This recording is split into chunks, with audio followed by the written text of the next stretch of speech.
Brought to you by TechnoSpark 20 series smartphones.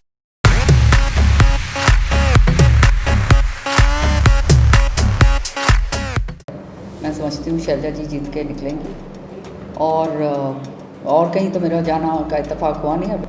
तो इतना तो बनता है प्रत्याशी का कि वो जो है हमारे को सूचना दे, लेकिन उनके दफ्तर से कोई सूचना नहीं आती है। बार बार मैंने उनको लगातार मैं फ़ोन करती हूँ, फ़ोन जो है मेरे उठाए नहीं जाते हैं और ये सोचते हैं कि इनको बिल्कुल ही ख़त्म कर दो, मार डालो।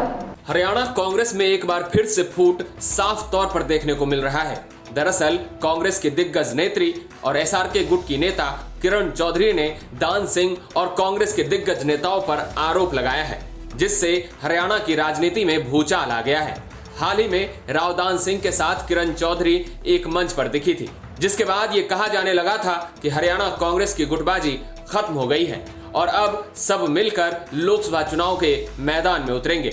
लेकिन किरण चौधरी का ताजा बयान हरियाणा कांग्रेस की गुटबाजी से पर्दा उठा रहा है।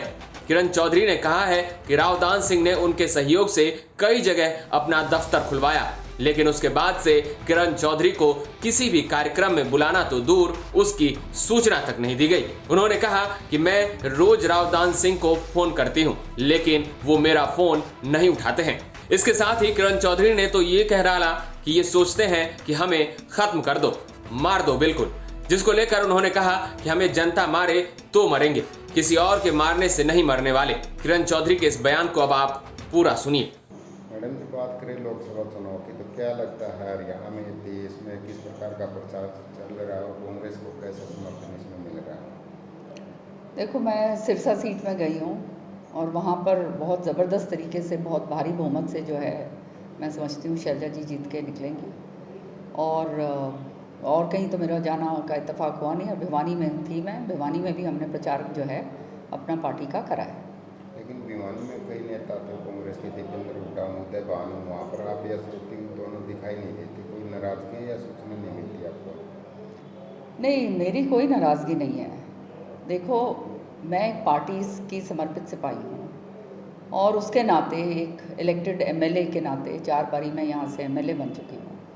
उसके नाते मेरे को जो है, दान सिंह जी ने जब कहा कि आपने मेरा दफ्तर खुलवाना है, तो मैंने दोनों दफ्तर खुलवाए, वहाँ पे मीटिंग करवाई और बहुत बड़ी मीटिंग हुई थी, आपने सबने देखा। और खुलकर जो है मैंने उनके समर्थन के लिए जो है मैंने जो है अपनी आवाज़ उठाई और खुलकर मैं बोली थी।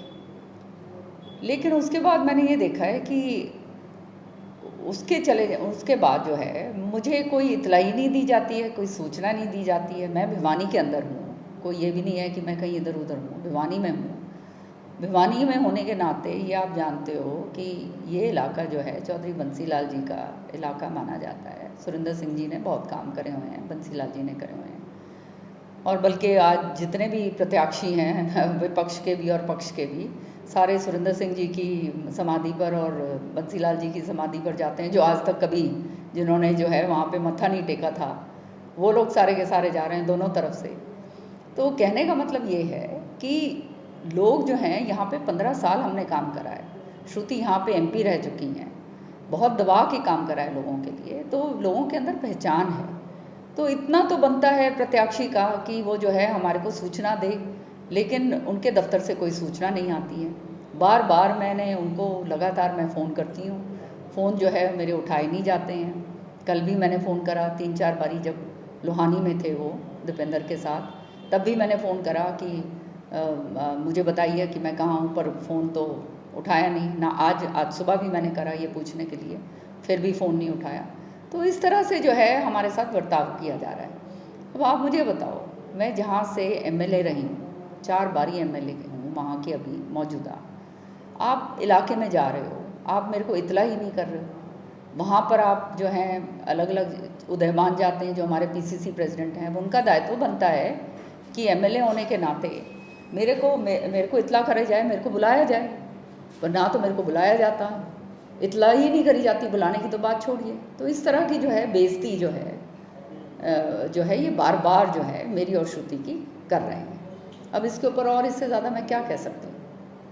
तो क्या लगता है, इस जो एक तरह की नाराजगी कहें या गुटबाजी कहें या अनदेखी कहें, उससे कांग्रेस को या कांग्रेस प्रत्याशी को कितना नुकसान मानती है? देखो, गुटबाजी हमारी तरफ से तो हो नहीं रही। मैं तो स्पष्ट कह रही हूँ, मैं यहाँ बैठी हूँ समर्थन देने के लिए और अपना काम भी कर रही हूँ। आप देख रहे हो कि लगातार इलाके के अंदर हूँ मैं, या तो सिरसा में हूँ, यहाँ पर हूँ। मैं तो कांग्रेस प्रत्याशी के लिए ही लगी हुई हूँ, कांग्रेस पार्टी की हूँ।